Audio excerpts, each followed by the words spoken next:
You know, when you mentioned, go ahead. There's two things that came to light, and they're not fleshed out, but just to, with what you were just talking about, you know, in Sufism, they say that in existence, there's nothing added and nothing ever taken away. And somehow that tied in with what you just said, that everything is necessary, and everything is there all the time. It's eternal, but it may not be in the form that we conceive of in science, or that we as individuals have adopted from science unconsciously. Right. And then the other little piece, when you talk about making this different way of conducting science actionable, it's not fleshed out. However, something struck me, because when you think that the mind really, for ourselves, must be subservient to the heart as the highest perceptual organ, as you say, then isn't it a metaphor that we're really looking for some way, as you said, to use science, for science to be subservient to this larger thing? Yes. And even though it's not different than what you said, it was just some way in which you had said that then it came through me and I got it.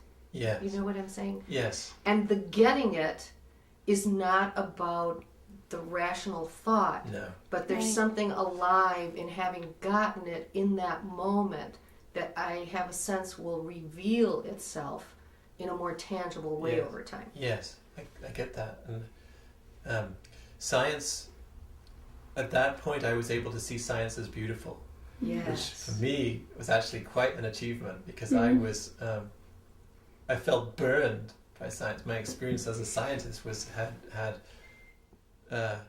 tarnished me, you know, towards it, and I was convinced I was never going to go back to it, and I don't think I will in that form at all. But I also saw that there's a beauty in science, that some of the things that science reveals are beautiful, and enable me to have these kind of science could be a path of evolution. It could be a path for awakening. And if it was used in service of the higher wisdom of the heart, you know, then it could be that. And so that I saw a potential in science that I hadn't seen before. So it's like at that point I was like, oh, I'm not abandoning science. I just see beyond it. I see a new science that transcends and includes the old. That where it's in service of our own development, and collectively, and the earth and everything. So that was a great step for me. It's like, oh, I don't need to be anti. I don't need to reject it. It's like, actually science is a path. A tool. It could be a path. It could be a path as much as any tradition could be a path. Yes. A true path. If you practiced it in a true way, brought the practices such as the ones we're studying with Goethe, brought those in, then it would be a path of awakening itself, as it was originally in the mystery schools. So in ancient Greece. So there's a way in which we had it, we put it away, we need it back. The old way of doing science. And that inner outer is a crucial thing. You know, the music of the spheres.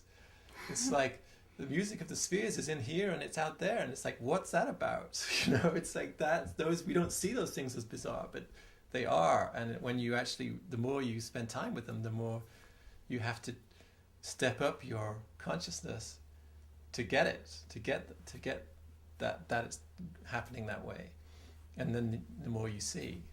So that was for me. It's like, well, how can we teach science as a path of awakening, basically, and that would be in service to the whole, to the greater good, to the universe, I think. You know, when you talk about something being in service to something, I think I got this from your presentation. So if it doesn't seem right to you, be sure to let me know. But when you were talking about your experience of intelligence, this intelligence, it's so intelligent that it almost doesn't bear thinking about.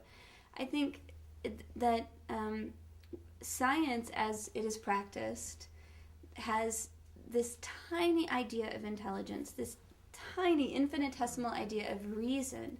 And what reason actually is something that wouldn't even seem reasonable to that consciousness. It's wild. It's alive. That's right. And that, and it's not something that contains us, that we contain. It's something in which we are contained. It's something in which we swim and have our being. Yes. And that to me is a key distinction. I mean, the science I'm talking about is dealing with things as though they are alive. You see what I mean? Whereas what we do with science is we actually treat everything as just material, and in other words, dead. We don't even really know what life is.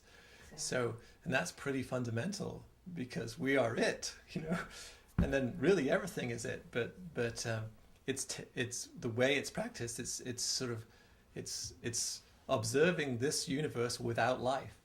If we could take the life out of it, if we could, then this is the scientific worldview. But life is in it. And if you change your perception, you can see that. You can experience it. And so it's crucial. It's like it's the bigger part of the story. And it's 99.999% of the story. Yes. We're focused on the 0.00001% of the story. So. If it's okay, there's a metaphor that came up in my own process that comes to life in what you just said. Uh-huh. You know how there's this very difficult debate that continues about abortion. Yeah. And we can never find any peace with it. The two sides, there's a gulf between them that can't seem to be met. And when you look at this from a metaphorical standpoint, if you're looking at real life, the kind of life that you're talking about, the kind of life that we want to become aware of, the real thing, then the abortion or the aborting that happens comes when we violate the truth of that existing around us and in us. Yeah. That's the true abortion. Yeah. Whereas when we discuss it as a society, we're looking at a fetus, a material thing. Mm-hmm. We call it life, but it is really only something transient in this bigger picture, this bigger stream of real life. Yes. So again, the true abortion that we are engaging in and the real violation is what we do and how we know and how we live. Yeah, I totally agree. That's really nice. Life doesn't begin and it doesn't end. Yeah, that's